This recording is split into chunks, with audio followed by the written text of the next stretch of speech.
Mahigit 3 taon nang hindi nakakauwi si Joel sa Pilipinas bilang isang OFW. Araw-araw siyang nagsusumikap sa ibang bansa upang makatulong sa kanyang pamilya. Siya ang ikalawa sa 5 magkakapatid at sa murang edad pa lamang ay natuto na siyang magsakripisyo dahil hindi siya nakapagtapos ng pag-aaral. Ganun pa man, walang reklamo sa puso ni Joel. Mahal niya ang kanyang pamilya at ginagawang inspirasyon ng mga ito sa bawat pawis at hirap na dinaranas niya sa dayuhang bayan. December 1, nang pagpasya siyang umuwi, hindi niya sinabi sa kanyang ina at mga kapatid at pati na rin sa kanyang ama. Gusto niyang sorpresahin sila. Matagal na rin niyang hindi nakikita ang mga ito ng personal. Kaya puno ng pananabik ang kanyang puso. Regular siyang nagpapadala ng pera para sa negosyo ng kanyang ina, panggasto sa pag-aaral ng mga nakababata niyang kapatid, at para ipagawa ang kanilang lumang bahay. Naniniwala siya na sa pag-uwi niya ay sasalubungin siya ng maganda at bagong ayos na tahanan. Isang matatag na maliit na negosyo at mga kapatid na nasa maayos na kalagayan. Sa isip ni Joel, ito na ang simula ng masayang Pasko. Kumpleto, buo, at puno ng pag-asa. Sa loob ng airport, habang hinihintay ang kanyang flight pabalik sa Pilipinas, binuksan ni Joel ang kanyang cellphone at tinitigan ang litrato ng kanyang pamilya. Kumpleto silang 5 na magkakapatid.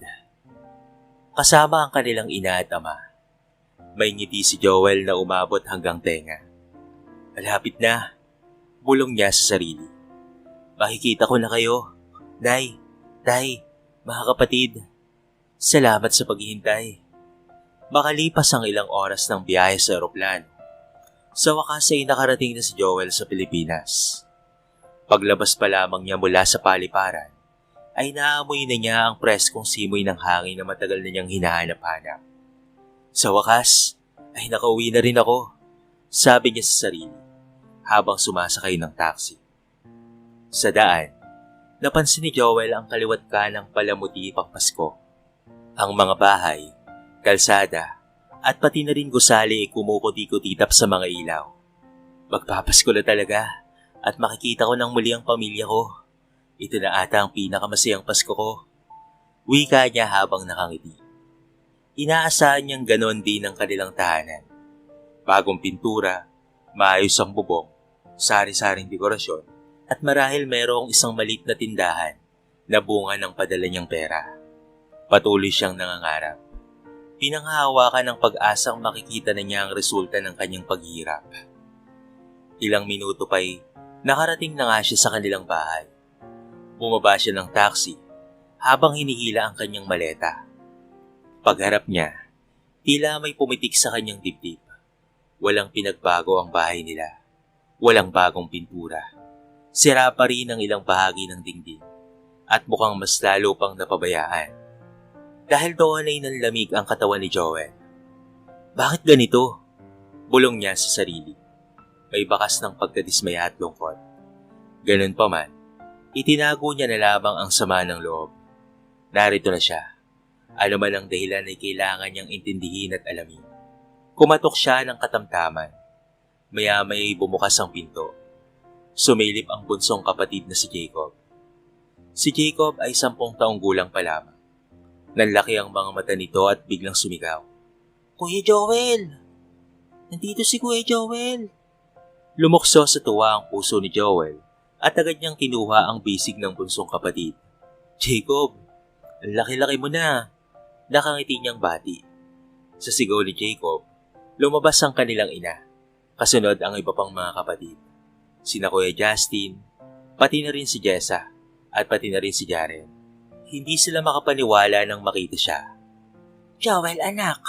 Sambit ng kanyang ina habang lumalapit. Niyakap niya si Joel ng maigpit. Ma, miss na miss ko na kayo. Bulong ni Joel. Damang-dama niya ang init ng yakap ng ina na matagal niyang pinanabikan. Sumama rin ang 3 pang kapatid at muling nabuo ang yakap ng pamilya. Sa gitna nito, napansin ni Joel na hindi kasama ang kanilang ama. Ma, Nasaan si Papa? Tanong niya habang nasa bisig pa rin ang ina. Binitawan siya ng ina ng marahan. Nakita ni Joel ang luhang dumadaloy mula sa mga mata nito. Anak, pasensya ka na. May kailangan kang malaman. Sambit ng ina na halos pabulong. Napatungo ang ina at kumagat ang labi. Lahat ng padala mong pera, anak, hindi ko nagamit. Sa pinangako ko. Hindi na natuloy ang negosyo. Hindi na ipaayos ang bahay. Lahat yon ay kinuha ng papa mo. Nalilong siya sa sugal at iba pang bisyo. Hindi ko na napigilan. Habang wala ka, parang nabaliw siya sa pera at bisyo. Nangatog ang mga tuhod ni Joel. Napatingin siya sa mga kapatid na nakayuko. Parang nahihiya ang mga ito. Ma, anong ibig sabihin? Tanong niya na may panganginig ang boses. Di ba napapaaral niyo pa rin naman po ang mga kapatid ko? Sina Jessa, Jacob at Jaren. Sabi ko magtayo ka ng sari-sari store. Nasaan ang puhunan? Bakit ganito ang bahay? Tumulo ang luha ng ina. Anak, pinilit kong itago sa papa mo ang ilang padala mo. Pero hahanap siya ng paraan para makuha iyon. Umiinom, nagsusugal, at kung minsan ay sinasaktan kami kapag hindi namin ibinibigay ang perang pinapadala mo. Kaya tuluyan na itong nawala. Humihingi ako ng paumanin sa iyo, anak.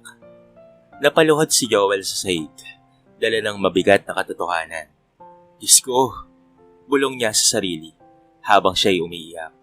Lahat ng paghihirap ko na sayang lang. Nilapitan siya ni Jaren, ang pang-apat na kapatid. Kuya, pasensya ka na ha? Sabi nito, binigkas sa munting tinig. Hindi namin ginusto ito. Kahit ang mama, wala man lamang nagawa. Niyakap ni Joel si Jacob. Huwag kang mag-sorry, Jacob. Hindi niyo ito kasalanan. Aniya, pinipilit na umiti, bagamat nangingilid ang luha. Ang importante, makakasama ko pa rin kayo. Maya-maya ay may narinig silang ingay sa labas. Isang barakubang lalaki, amoy alak, ang sumilip sa pintuan. Ito ay ang kanilang ama.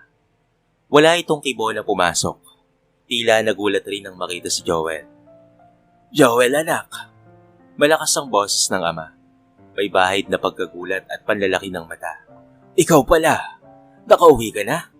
Tumayo si Joel. Bitbit ang bigat sa dibdib. Pa! Lumamig ang kanyang boses. Gusto ko lang malaman, anong nangyari sa pamilya natin? Umiling ang ama. Tila naiilang. Alam mo anak, mahirap ang buhay.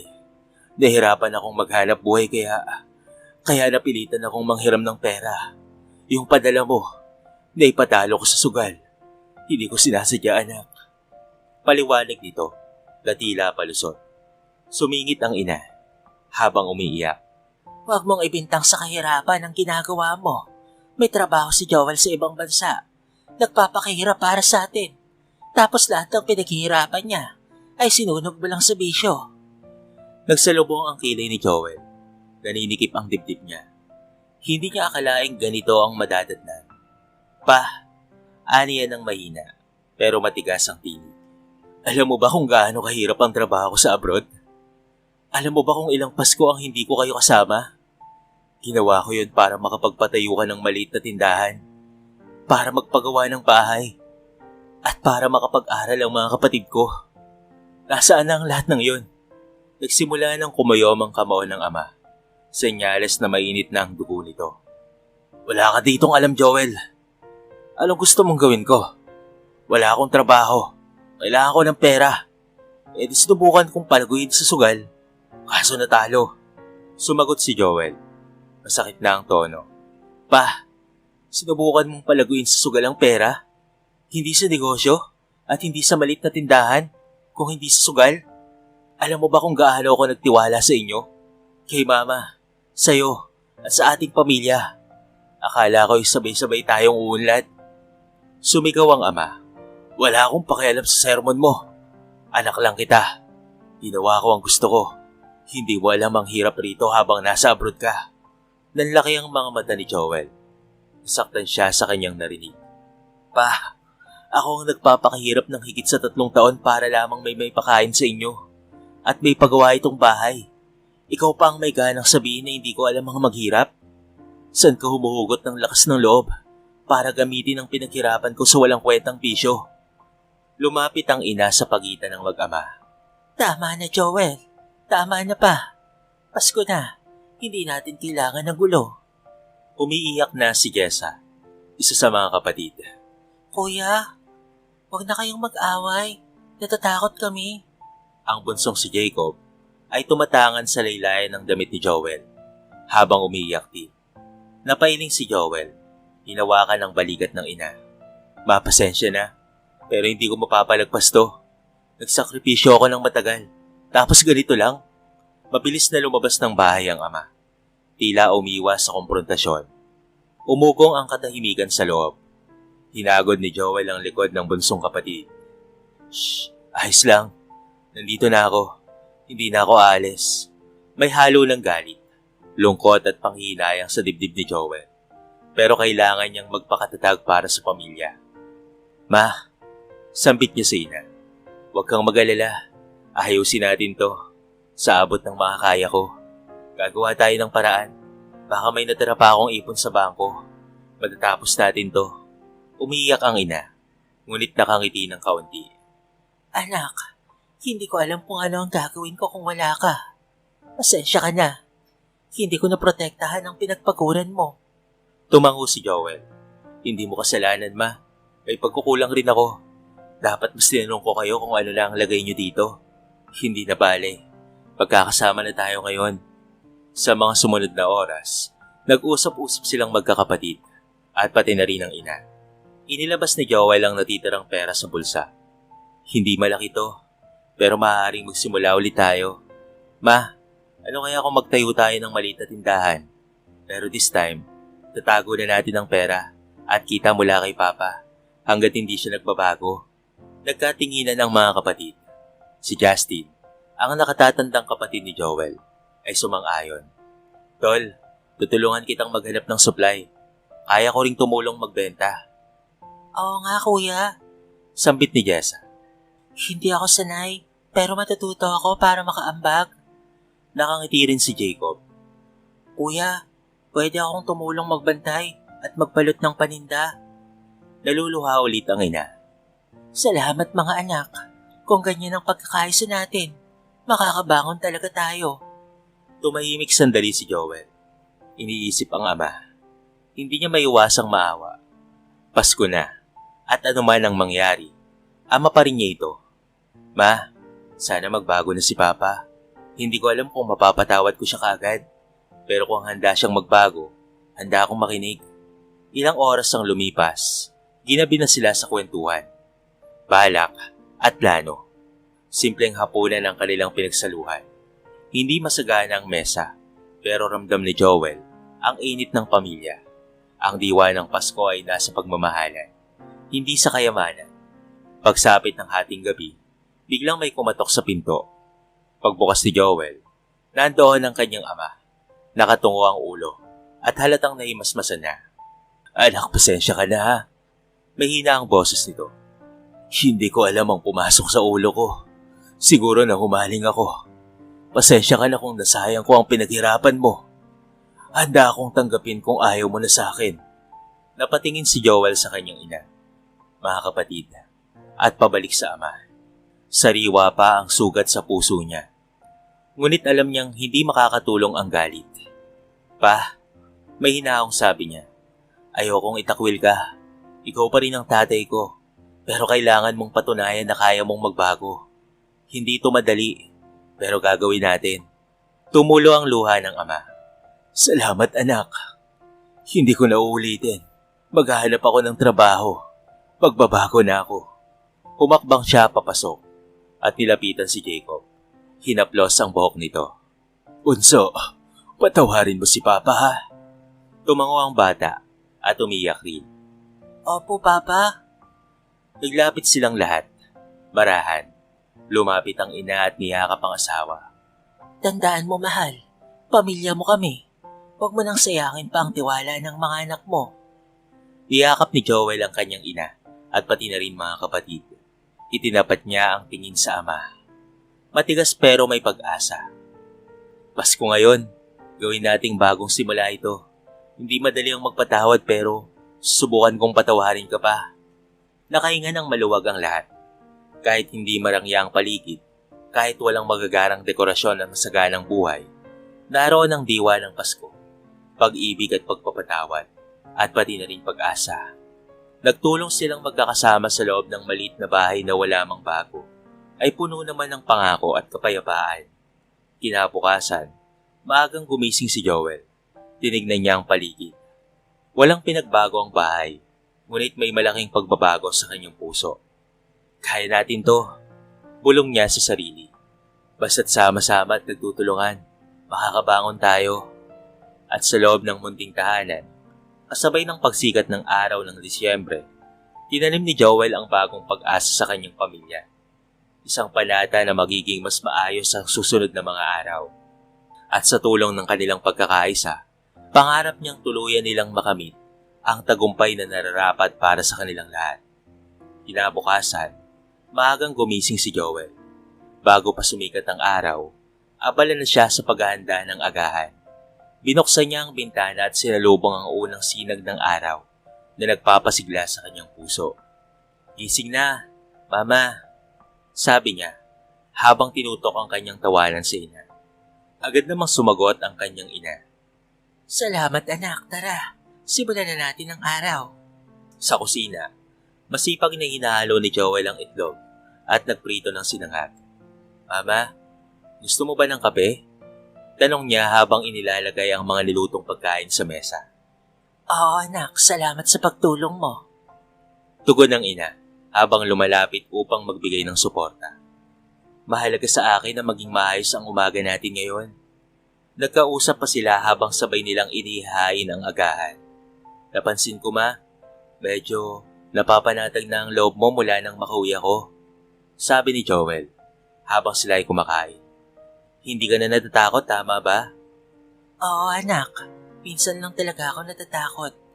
Pero mas natutunan kong magtiwala at magpakatatag para sa inyo. Sagot ng ina habang ito ay nakangiti. Ngumiti si Joel at sinabing, gagawin ko ang lahat upang muling mabigyan ng magandang buhay ang pamilya. Narinig niya ang malumanay na pagtawa mula sa kanyang ina na nagbigay sa kanya ng dagdag lakas. Maya-maya, nagising na ang apat na kapatid ni Joel. Ang mga ngiti sa kanilang mga labi ay nagpapakita ng saya at pag-asa para sa bagong araw. Good morning, Kuya Joel. Sigaw ni Jessa habang tumatayo mula sa kama. Good morning, Jessa. Kamusta ang pag-aaral mo ngayon? Tanong ni Joel habang hinahalo ang kape. Okay naman, Kuya. Nagtitinta pa rin si Mama ng banana cue sa tuwing umaga at ako'y nag-aaral ng mabuti. Sagot ni Jessa habang umingiti. Gusto ko lang mas maging maayos pa para makatulong sa bahay. Aalis ka ba ngayon, Kuya Justin? Tanong ni Joel sa kanyang panganay na kapatid. Oo, Joel. Pumasok na rin ako bilang kargador sa merkado. Medyo mahirap pero kinakaya naman. Sabi ni Justin na may bahid ng pagod sa kanyang boses, ngunit may determinasyon pa ring nakikita sa kanyang mga mata. Napatango na lamang si Joel sa mga kwento ng kanyang pamilya. At kahit papaano, pasensya dahil nagawa na nilang magsabay kumain ng umaga. Mabuti naman, ang mahalaga ay nagkakaisa tayo at nagtutulungan. Maya-maya ay nagsimula na ring maghanda ang tatlong bunsong kapatid para sa paaralan. Kuya Joel, tutulungan ka namin sa pag-ayos ng mesa. Sabi ni Jessa habang binubuo ang mga plato. Si Justin naman ay nagtungo sa merkado bilang kargador, habang si Jessa ay nagpaalam na rin kasama ang kanilang ina na tutulong sa tindahan. Mama, tutulungan na lamang kita sa banana queue. Sabay na lang tayong umalis para hindi ka maabala. Sabi ni Jaren. Salamat anak. Alam kong maaasahan kita. Tugon ng ina habang nag-aayos ng kanyang mga gamit. Sa pag-alis ng mga kapatid at ina, si Joel at ang ama na lamang niya ang natira sa bahay. Maya-maya ay nagbihis na rin si Joel dahil pupunta siya sa bangko para makuha ang perang natira at susubukan niyang gamitin ito para magtayo ng maliit na kainan para sa kanyang ina na mahilig sa pagluluto. Habang nag-aayos si Joel, napansin siya ng ama at napatanong kung saan pupunta. Pa, alis na muna ako. Pupunta ako sa bangko. Kailangan kong kunin ang natitirang pera ko.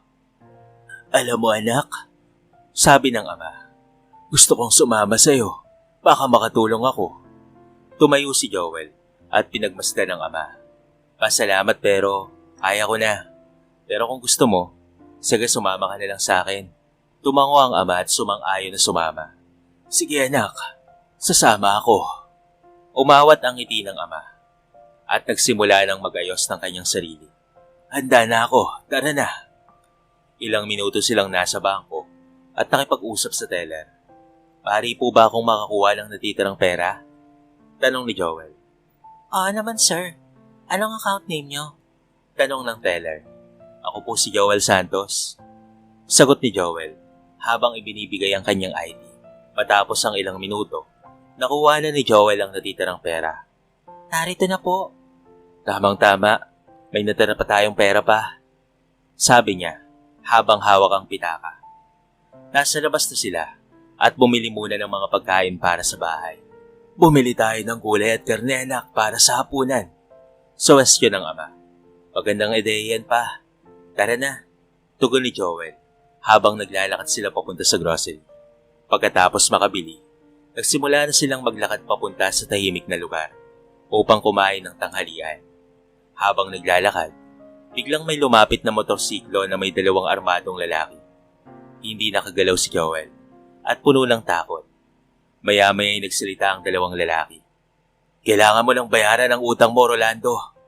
Sigaw ng isang armadong lalaki habang tinututukan ng ama ni Joel. Sumigaw ang ama sa takot. Wala akong pera ngayon. Hindi ko kayo kayang mabayaran sa utang ko. Matagal na ang utang na to. Gusto mo na bang tapusin ang buhay mo ngayon din? Sabi ng isa pa na may hawak na baril. Teka po sir, magkano po ba ang utang ni Papa? Tanong ni Joel, kahit nanginginig sa kaba at takot. 500,000, sagot ng armadong lalaki. Napanganga si Joel sa gulat. Pa, hindi sapat ang pera. May 100,000 lang ako dito. Hindi to haabot. Masayang kinuha ng 2 lalaki ang pera. Sakto na to. Bayad na lahat ng utang mo. At magpasalamat ka sa aming kabaitan. Dahil binigyan ka pa namin ng pagkakataon. Matapos itong sabihin, pinaandar na ng 2 lalaki ang motor at umalis. Umiiyak ang ama ni Joel sa takot at sa sobrang panghihinayang. Wala nang natirang pera anak. Kasalanan ko ang lahat ng ito dahil nalulung ako sa sugal. Umiiyak si Joel ngunit nilakasan niya ang kanyang loob at inalalayan ng ama na tumayo.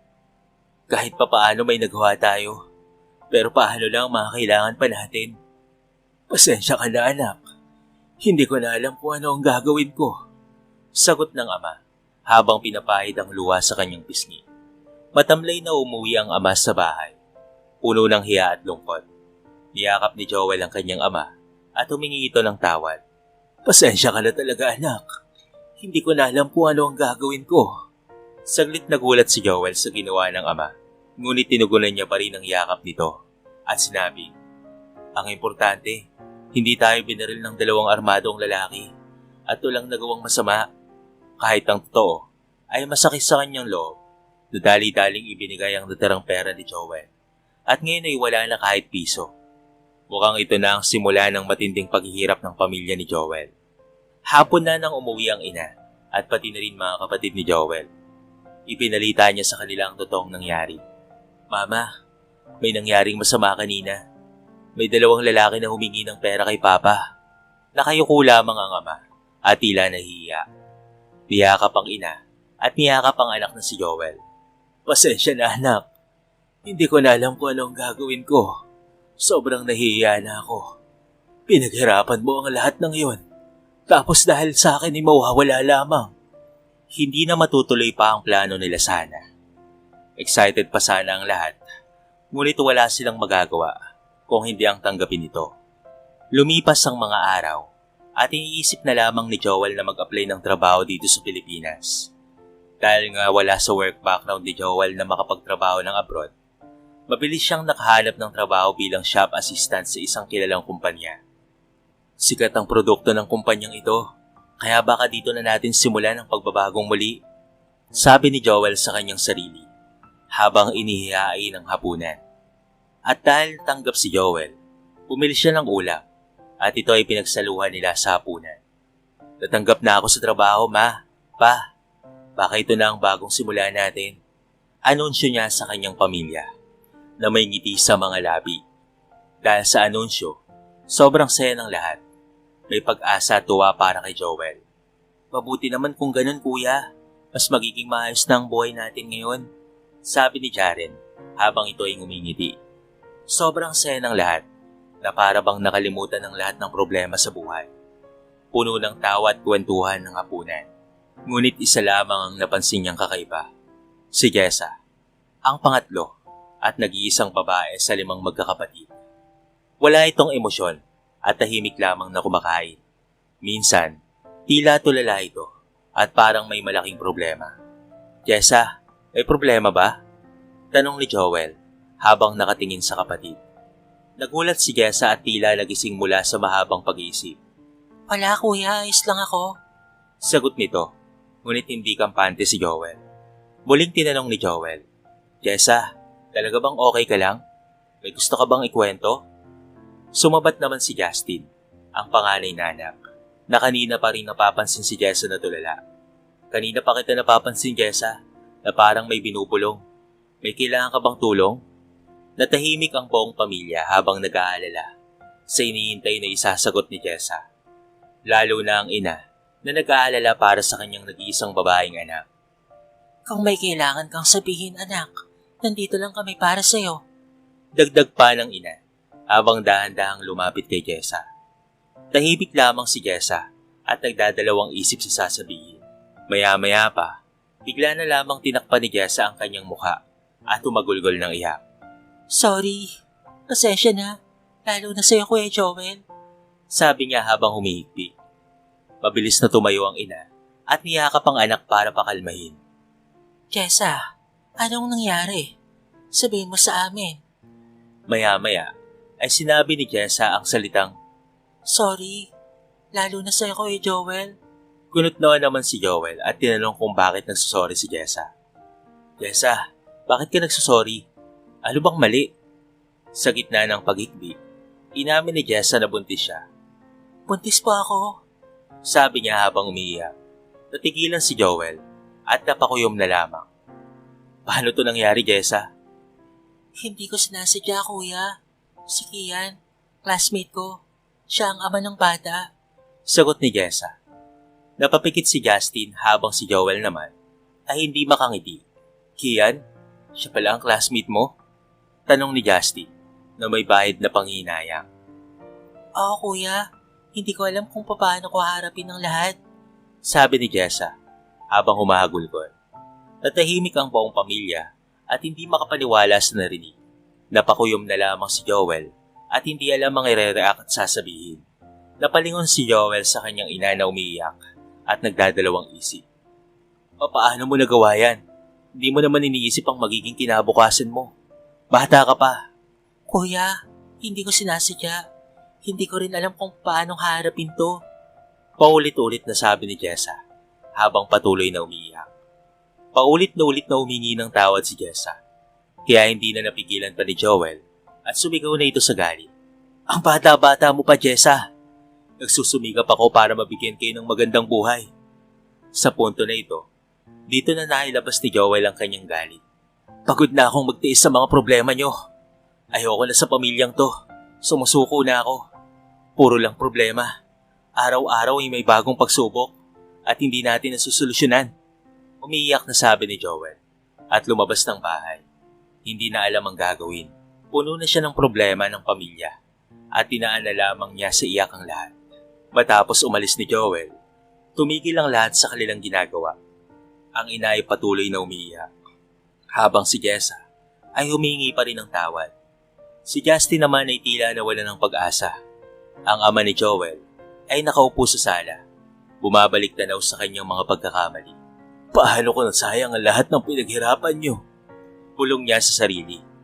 Si Joel naman ay naglakad sa madilim na kalsada, tila hinahanap ang kanyang direksyon sa buhay.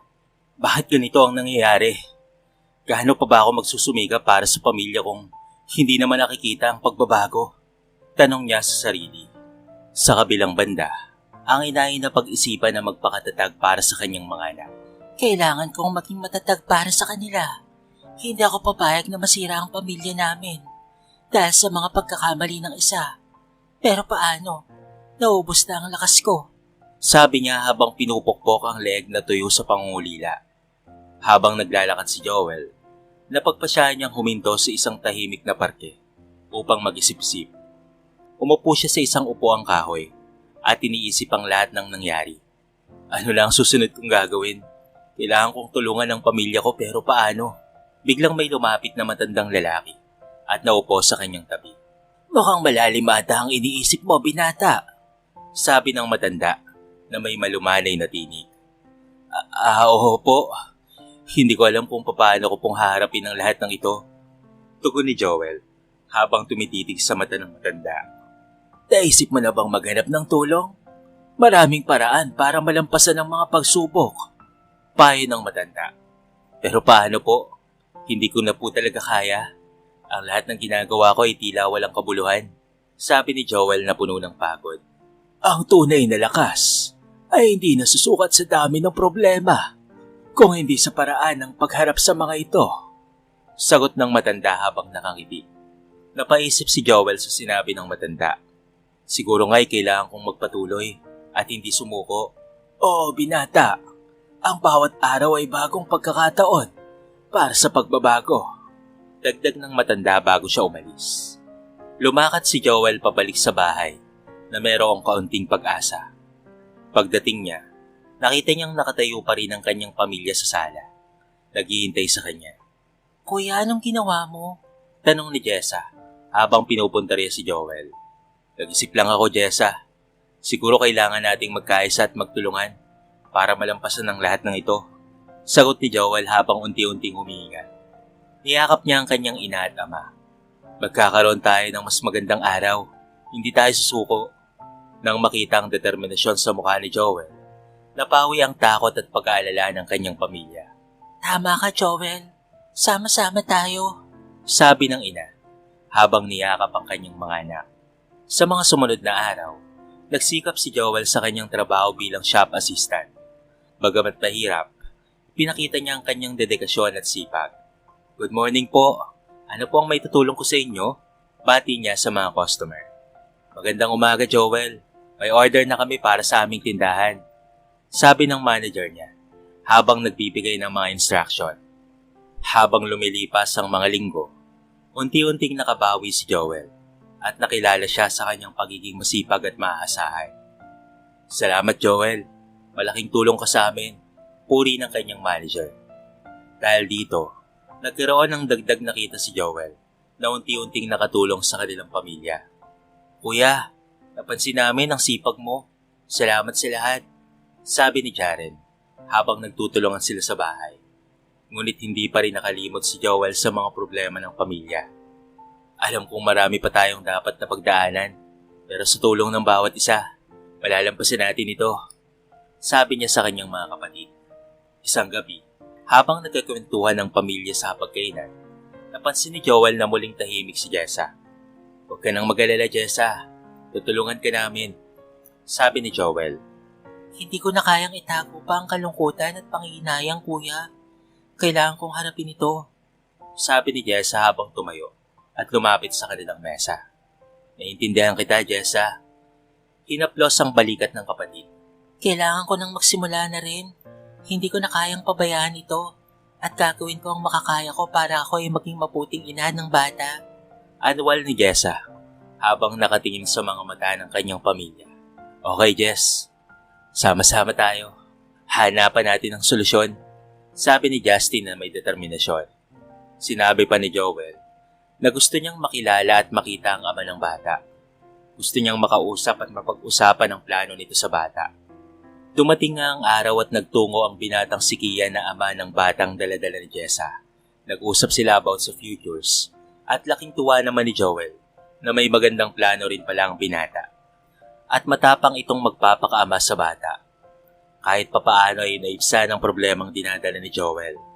Sa mga sumunod na linggo, unti-unting nagkaroon ng ayos ang buhay ni Joel at ng kanyang pamilya. Sa trabaho bilang shop assistant, naging mabilis ang pagkilala sa kanya ng kanyang mga katrabaho at manager. Hindi lamang siya masipag, kundi maayos rin ang kanyang pakikitungo sa mga tao.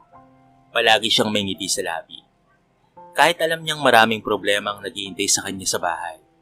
"Joel, magaling ang performance mo nitong mga nakaraang araw," sabi ng kanyang manager isang hapon. "Napansin ko rin na ikaw na ang palaging hinahanap ng mga regular natin na customer. Keep it up, Joel." "Salamat po, sir," tugon ni Joel na bahagyang umiti. "Gagawin ko po ang lahat ng mga kaya ko para sa kumpanyang ito." Sa bahay naman, kahit hindi kalakihan ang sahod ni Joel, nagagamit niya ito ng maayos upang matulungan ang pamilya. Sa kabila ng pagiging buntis ni Jessa, unti-unti na rin niyang natututunan ng responsibilidad. Isang araw habang nag-uusap si Joel at ang kanyang kapatid, lumapit si Jessa.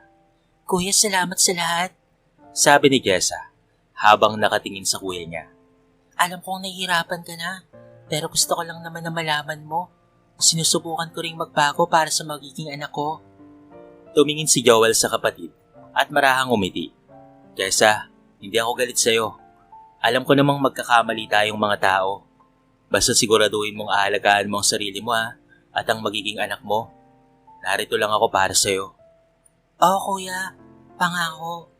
Sagot ni Jessa na puno ng determinasyon. Dahil sa pagsisikap ni Joel, nagawa niyang magtabi ng kaunting pera para sa panganganak ni Jessa. Hindi sapat, pero alam niyang may magagawa siya kung patuloy siyang magtatrabaho ng maayos. Isang gabi, habang kumakain sila ng hapunan, masayang ibinalita ni Jaren ang resulta ng kanyang final exam. "Kuya, top 1 ako sa klase namin sa final exam," sigaw ni Jaren na puno ng saya. Napangiti si Joel at malakas na pumalakpak. "Wow, Jaren! Ang galing mo talaga. Alam mo, ikaw ang isa sa inspirasyon ng pamilya natin. Hindi lang sa talino, kung hindi pati na rin sa sipag mo." "Salamat, kuya," sagot ni Jaren habang namumula sa hiya. "Ginagaya ko lang po kayo. Ayokong masayang ang pinaghihirapan nyo." Nakangiti naman ang kanilang ina habang pinagmamasdan ng mga anak. Salamat Joel. Hindi mo alam kung paano tayo nakaabot dito kung wala ka. Napakaswerte ko sa mga anak ko. Dahil sa bakasyon na ng mga kapatid ni Joel, mas madalas silang nagsasama-sama sa bahay. Masaya ang kanilang pamilya. Pero batid ni Joel na hindi pa tapos ang kanilang mga problema. Isang araw, matapos ang nakakapagod na trabaho, umuwi siya at narinig ang tawanan mula sa sala. Pagpasok niya, nakita niyang masayang nanonood ng TV ang pamilya niya. Kuya Joel, Bati ni Jacob, ang bunso nila. halika nood tayo rito. Joel, kumain ka na ba? Tanong ng ina habang nakatingin sa kanya. May pagkain pa sa kusina kung nagugutom ka ha. Salamat po ma, sagot ni Joel na may ngiti sa labi. Tumango siya at dumiretso sa kwarto. Sa loob ng kwarto, huminga ng malalim si Joel at napapikit. Inaalala niya ang mga ngiti ng kanyang pamilya. Napaisip siya kung paano nila nagagawang umiti at maging masaya sa kabila ng mga pagsubok sa buhay. Siguro, ito ang tinatawag nilang lakas ng pamilya. Bulong niya sa sarili. Kahit gaano kahirap ang buhay, basta't magkakasama-sama at nagmamahalan, kaya pa rin nating umiti at magpatuloy. Dahil dito, ay nagkaroon si Joel ng panibagong lakas ng loob. Ayaw niyang mawala ang mga ngiti ng kanyang pamilya. Lalo na't nalalapit na ang Pasko. Ipinangako niya sa sarili na gagawin niya ang lahat ng makakaya niya para mapanatili ang kasiyahan sa kanilang tahanan. Sa trabaho, patuloy na ginagalingan ni Joel. Sa bawat araw na dumaraan, mas nagiging mapagkakatiwalaan siya sa kanyang manager. Minsan tinawag siya nito para bigyan ng papuri. "Joel, napansin ko ang sipag mo. Sa totoo lang, ikaw ang pinagkakatiwalaan kong empleyado ngayon," sabi ng manager. "Salamat po sir," sagot ni Joel na bahagyang yumuko bilang tanda ng paggalang. "Ginagawa ko lang po ang trabaho ko." Dahil dito, unti-unting nadagdagan ang kanyang kita. Hindi man malaki, pero sapat na ito upang masimulan nilang muli ang maliit na negosyo na matagal na nilang plano. Dumating ang araw na muling bumisita si Kian, ang ama ng anak ni Jessa. Tahimik itong pumasok sa bahay at lumapit kay Joel. Kuya Joel, gusto ko lang pong makipag-usap, sabi ni Kian habang nakatungo. Anong kailangan mo? Tanong ni Joel na seryoso ang tono. Dinalhan ko lang ng prutas si Jessa at nangangamusta sa kanya at gusto ko rin pong malaman niyo ulit na pananagutan ko ang anak namin ni Jessa at alam kong nagkamali kami pero handa po akong magtrabaho at magpakaama. Sagot ni Kian na puno ng sinseridad. Pinagmasdan ni Joel si Kian. Nakita niya ang determinasyon sa mukha nito. Kian, hindi madali ang maging isang ama pero kung talagang seryoso ka, susuportahan ka namin. Basta't siguraduhin mong pananagutan mo ang lahat ng responsibilidad mo. Opo, Kuya Joel. Gagawin ko po ang lahat. Patawad muli sa pagkakamali namin ni Jessa. Sana mapatawad mo kami sa pagkakamali namin. Sagot ni Kian. Sa mga sumunod na linggo, unti-unting bumalik ang sigla sa pamilya ni Joel. Ang kanyang ama ay nagpakita ng pagbabago. Iniwanan na nito ang sugal at bisyo.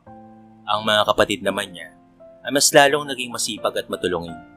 Si Jessa ay naghahanda at mas naging maingat sa sarili, lalo na buntis siya, habang si Joel ay patuloy na nagsusumikap sa trabaho. Isang gabi, habang nagkikwentuhan sila, sinabi ng kanilang ina, Joel, ang laking pagbabago na nangyari sa pamilya natin.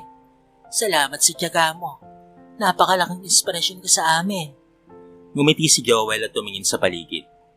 Hindi ko ito magagawa kung hindi tayo nagtutulungan. Basta't magkakasama-sama tayo, kaya nating bumangon. Masaya at puno ng tuwa ang pamilya ni Joel. Sa hirap at ginhawa, ay nagtutulungan at nagsusuportahan sa isa't isa. Kahit papaano'y lumakas ang loob ni Joel na makakaya nila ito. Babangon silang muli. Magiging mas matapang at masipag si Joel dahil siya ang unang pag-asa upang magsimula muli ang pamilya. Nalalapit na ang Pasko at gaya ng nakagawian, sabay-sabay na nagsisimba ang pamilya ni Joel tuwing simbang gabi. Sa bawat misa, pakaramdam ni Joel ay gumagaan ang kanyang dinadalang bigat, lalo na tuwing taimtim siyang nagdarasal. Salamat Panginoon sa patuloy na pagbibigay sa amin ng lakas. Bulong niya habang nakapikit. Patawad din po sa lahat ng pagkukulang namin. Sana patuloy niyong gabayan ang pamilya ko. Pagkatapos ng misa, naglalakad silang pauwi ng masaya ang mga kapatid ni Joel. Si Jacob, ang bunsong kapatid, ay palaging nakahawak sa braso niya. Kuya, Pasko na sa susunod na linggo. Ano kaya ang regalo ni Santa Claus sa akin? Tanong nito habang masayang naglalakad. Napatawa naman si Joel. Siyempre mabait ka naman, hindi ba? Sigurado akong may regalo ka. Sa trabaho, napansin ng manager ni Joel ang dedikasyon nito. Isang araw tinawagan siya ng manager para kausapin. Joel, gusto ko lang sabihin na isa ka sa mga empleyado naming maaasahan. Ani ng manager.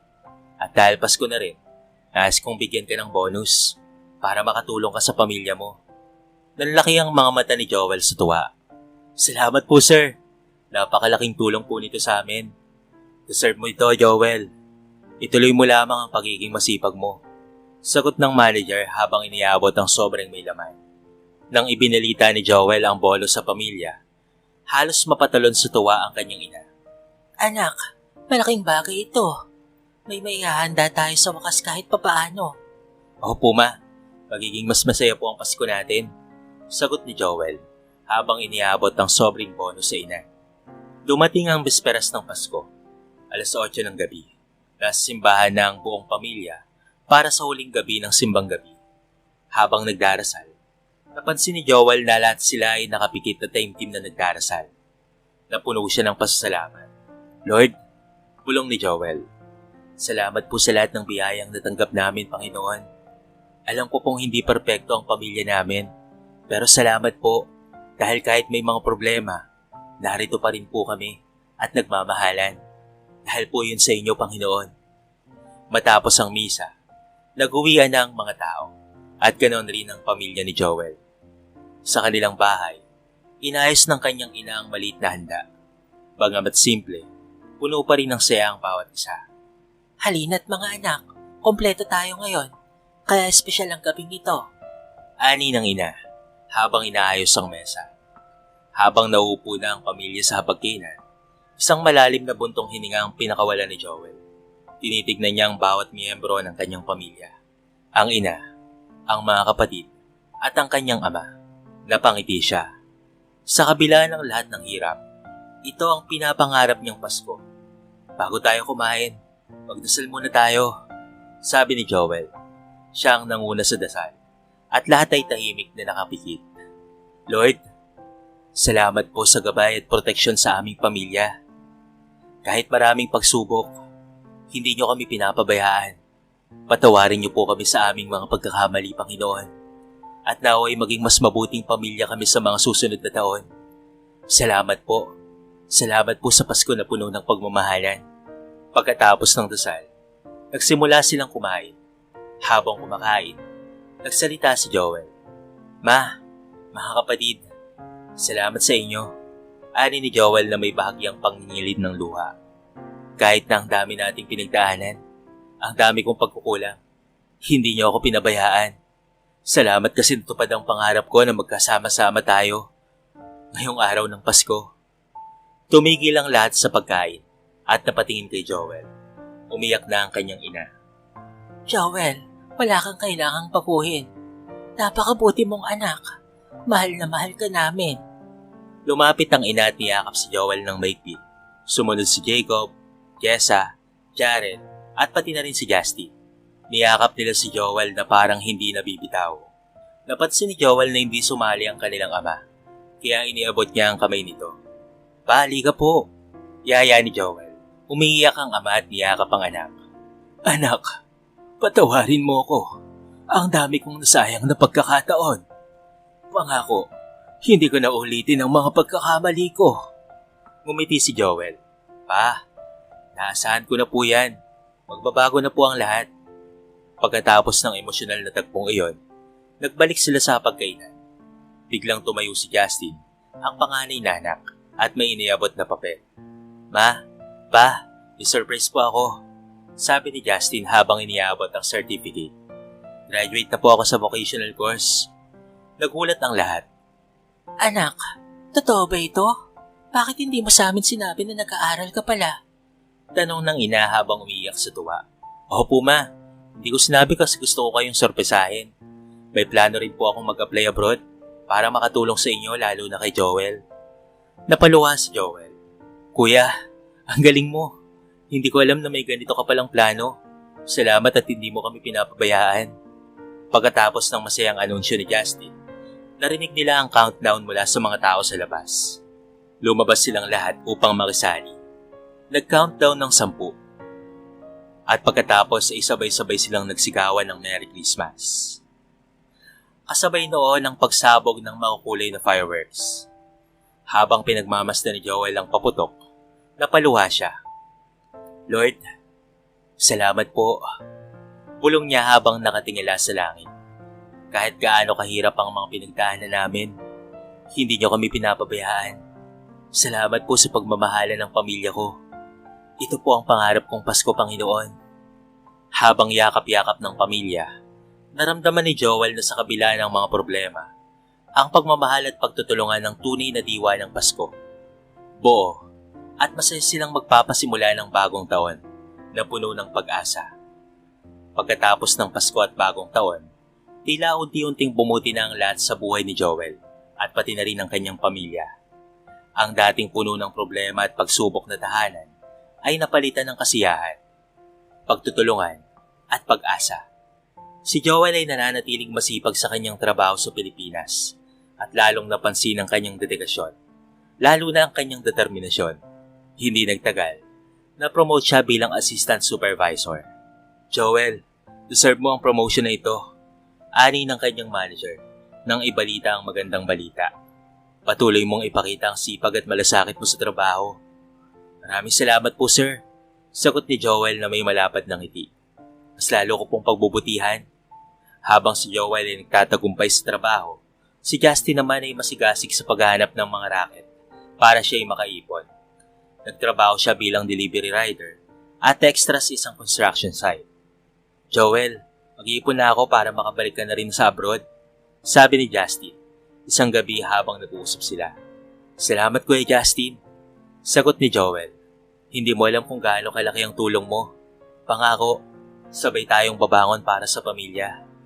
Si Jessa naman ay nagpatuloy sa kanyang pagbubuntis. Regular siyang nagpapatingin sa doktor. Salamat sa pinagsama-samang tulong ni Joel at Justin at ng kanilang mga magulang. Jessa, kailangan mong kumain ng maayos ha? Paalala ng kanilang ina habang naghahain ng pagkain. Para malusog ang baby mo. Opo ma. Sagot naman ni Jessa habang nakangiti. Salamat po sa pag-aalaga. Samantalang si Jaren at Jacob naman ay lalong nagsikap sa pag-aaral. Si Jaren na honor student ay nagkamit ng scholarship para sa kolehiyo. Kuya Joel, nakapasa po ako sa scholarship program. Masayang balita ni Jaren sa isang tawag. Grabe ka Jaren, sagot ni Joel habang tumatawa. Ang galing mo talaga. Pagpatuloy mo lang yan ha. Proud na proud kami sa'yo. Hindi rin nagpabaya ang kanilang mga magulang. Ang kanilang ama at ina ay nagtutulungan sa maliit na negosyo ng pagtitinda ng kakanin. Mahal, masaya ako sapagkat malaki na ang kita natin ngayon, sabi ng ama habang nagbibilang ng benta. Kaya natin to basta't magtulungan tayo. Oo mahal, salamat at nagbago ka na. Sagot ng ina na may halong emosyon. Dumating ang araw na sapat na ang ipon ni Justin at Joel upang makabalik si Joel sa abroad. Pero sa pagkakataong ito, hindi na mag-isa si Joel. Kasama niya na si Justin. Joel, kaya natin to, sabi ni Justin habang nasa airport sila. Para ito sa pamilya natin. Oo kuya, basta't magtulungan lang tayo, sagot ni Joel habang hawak ang boarding pass. Sa pagtutulungan nila, hindi nagtagal ay nakapagpatayo sila ng maliit na tindahan para sa kanilang ina. Ginamit rin nila ang kita mula sa abroad upang masustentuhan ang pangangailangan ng pamilya, lalo na ang para sa panganganak ni Jessa. Dumating ang araw na manganganak na nga si Jessa. Habang nasa ospital, nag-video call si Jessa kina Joel at Justin. Kuya Joel, Kuya Justin, salamat sa lahat. Sabi ni Jessa habang umiiyak. Hindi ko po alam kung paano kung kinaya kung wala kayo. Jessa, ginawa lang namin ang kaya namin. Basta talagaan mo si baby ha? Sagot ni Joel habang pinipigil ang luha. Apo kuya. Tugon ni Jessa. Mahal na mahal ko kayo. Sa mga sumunod na taon, naging mas maayos ang buhay nila. Nakapagtapos si Jaren ng high school at nakapag-enroll sa kolehiyo. Si Jacob naman ay patuloy na nagpapakita ng husay sa eskwela. Si Jessa naman, kasama niya ang kanyang anak at tumutulong siya sa negosyo ng kanilang magulang. Isang gabi, habang nag-video call si Joel sa pamilya, nagnilay-nilay siya sa mga nangyari. Ma, Pa, sobrang saya ko, sabi ni Joel. Kahit mahirap ang pinagdaanan natin, tignan niyo tayo ngayon. Mas maayos na ang lahat. Joel, salamat sa lahat ng sakripisyo mo ha. Sagot ng ina. Hindi ka namin pababayaan. Ang kwento ni Joel ay nagpapakita na ang dasal, lakas ng loob at pagmamahalan sa pamilya ay susi sa pagharap sa mga pagsubok sa buhay. Hindi mahalaga kung gaano kabigat ang problema, basta't may pagkakaisa, pagsusumikap at pananampalataya, kayang bumangon at muling magsimula. Ang kanyang kwento ay nagpapaalala na ang tunay na yaman ay hindi nasusukat sa material na bagay, kung hindi sa pagmamahalan at pag-aaruga ng pamilya.